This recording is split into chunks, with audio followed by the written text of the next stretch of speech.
아멘. 오늘 우리에게 주시는 하나님의 말씀은 누가복음 21장입니다. 누가복음 21장 1절에서 4절 말씀입니다.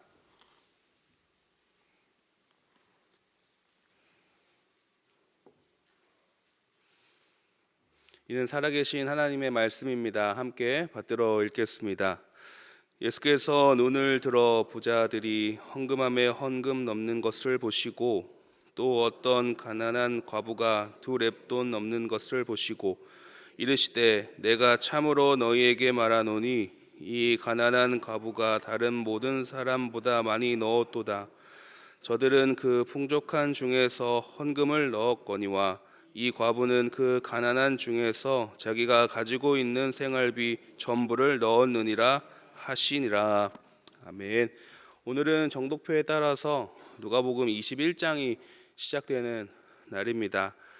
같은 말씀을 듣고 또 같은 말씀을 보지만 각자 상황에 맞는 하나님의 풍성한 은혜가 이 시간 있기를 소망합니다.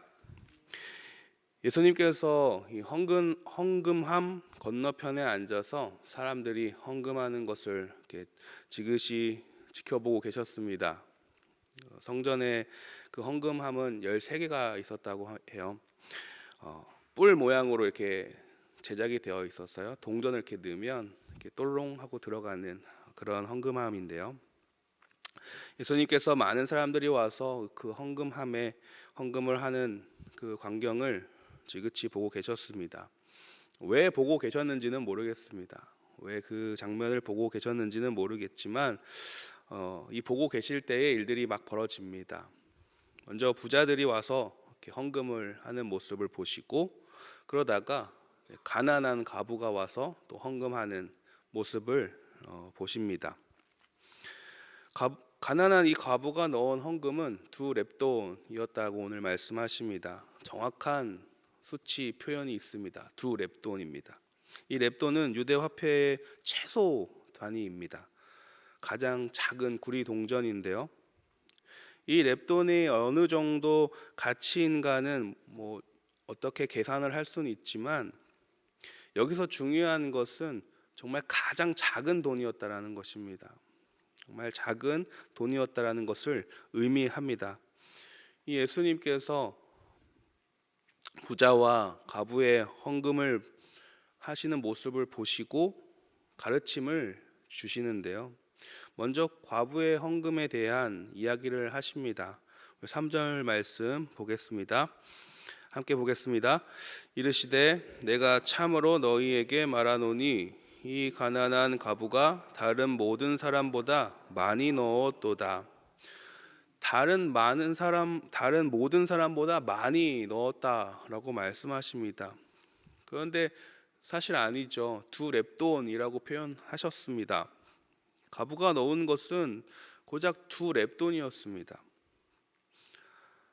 아마 사람들이 이 이야기를 듣고 이게 무슨 말씀인가 하셨을 겁니다. 상황과는 너무 다른, 현실과는 너무 다른 말씀이었기 때문이죠. 의문을 가졌을 것인데요. 이어 말씀하십니다. 4절 함께 보겠습니다. 저들은 그 풍족한 중에서 헌금을 넣었거니와 이 과부는 그 가난한 중에서 자기가 가지고 있는 생활비 전부를 넣었느니라 하시니라. 예수님의 평가는 많은 사람들보다 이 여인이 많이 넣었다라고 말씀을 하십니다. 부자들이 얼마나 많이 넣었는지는 모르겠습니다. 풍족한 중에서 헌금을 넣었다고 말씀하시고요. 과부보다는 엄청 많은 그 액수를 넣었지 않나 싶습니다. 그런데 그것보다 이 2렙돈이 더 많은 것임을 말씀해 주고 계십니다. 아마 이 상황 가운데에서 이 부자들이 이 가난한 과부의 헌금을 보면서 한마디씩 하지 않았을까요? 야, 우리 하나님은 그 2렙돈 받으시는 분이 아니야. 할 거면 제대로 해야 돼 라고 하는 사람들이 있지 않았을까요? 또 이 과부의 마음은 어땠을까요? 2렙돈을 그 하나님께 드리면서 이 정도 드려도 될까? 정말 이것만 드려도 될까? 나 이것밖에 없는데 괜찮지 않을까? 정말 괜찮을까라는 생각들을 하지 않았을까요? 하지만 이 예수님의 평가는 많은 사람들보다 이 여인이 더 많이 넣었다라고 말씀을 하십니다.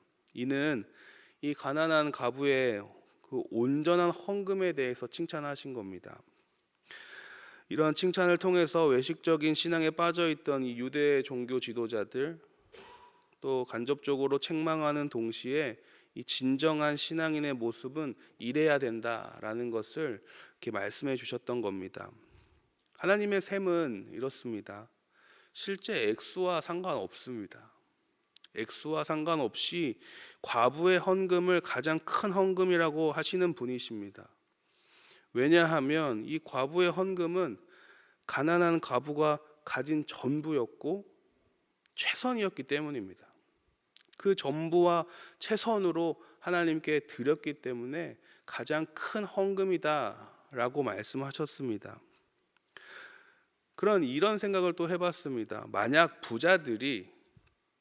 부자들도 자신의 모든 것 전부를 냈으면 기뻐하실까요? 아닙니다. 그게 중요한 게 아니에요. 그러니까 우리가 생각했을 때 많으면 좋다라는 그 생각을 지워야 됩니다. 전부라는 것에 대해서 액수라는 것을 지워야 됩니다. 많으면 많이 하고 없으면 조금 하고 하는 어떠한 이해타산적인 것을 원하시는 것이 아닙니다. 그래서 우리가 오해하지 말아야 할 것은요, 하나님께 자신의 모든 것을 드렸다라는 것은 얼마나 많이 드렸냐가 중요한 게 아닙니다. 어떠한 마음이었냐가 더 중요한 것입니다. 즉 액수가 아니라 온전함이고요, 나의 마음가짐이 중요하다라는 말씀입니다. 세상 기준과 이 하나님의 기준은 다릅니다. 그 다르다라는 그 기준을 예수님께서 콕 집어서 오늘 말씀해 주셨습니다. 이 헌금이라는 것이 참 예민한 부분이기도 합니다. 우리 신앙생활에서 예민한 부분이기도 합니다. 우리가 살아가면서 정말 필요한 그리고 중요한 이 돈이라는 것이기 때문인데요. 헌금 때문에 상처받기도 하시고 또 상처를 주기도 하고 심지어 교회를 떠나거나 교회로 옮기거나 하는 일들도 많이 있습니다. 이런 이야기를 많이 들은 적도 있습니다. 우리 명선교회는 헌금을 강요하지 않아서 너무 좋아요 라고 하시는 말씀도 많이 들었습니다.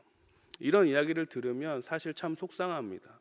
우리 한국교회가 언제부터 그렇게 돼서 그런 아픔을 가지고 계신 분이 계시고 그런 아픔을 가지고 우리 교회에 오셨을까라는 생각도 해봅니다. 그런데 여러분, 헌금 생활은요 매우 중요한 것입니다.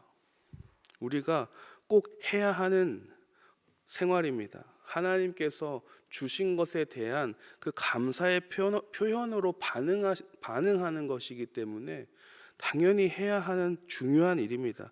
그런데 거기서 기억해야 할 것은 액수가 중요한 게 아니라는 겁니다.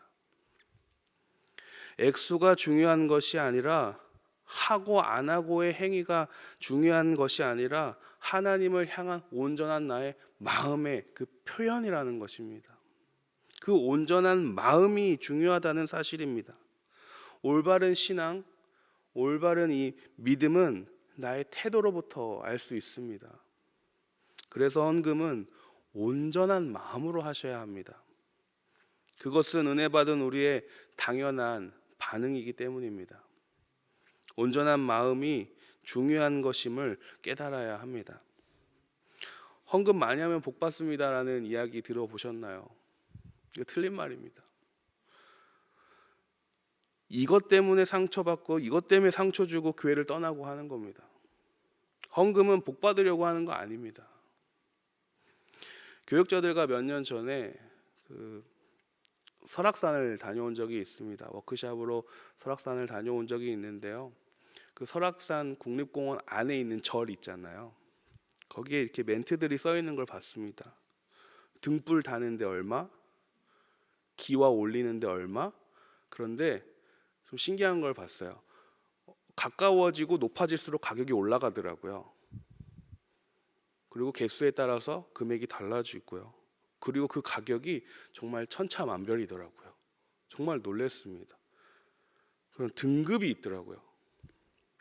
많이 주면 가까워질 수 있고, 많이 주면 복을 많이 받을 수 있는, 혹 내 기도가 다 들어질 것 같은, 인간의 심리가 그런 것 같기는 합니다.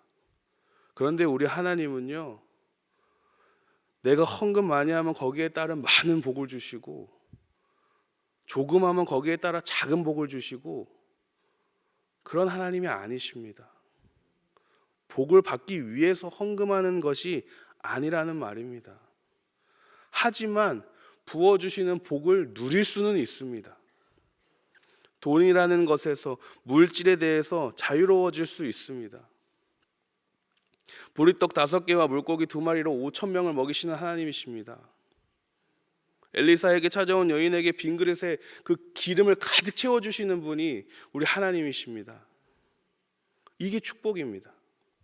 사랑하는 성도 여러분, 하나님은 뭘 받아서 주시는 분이 아닙니다.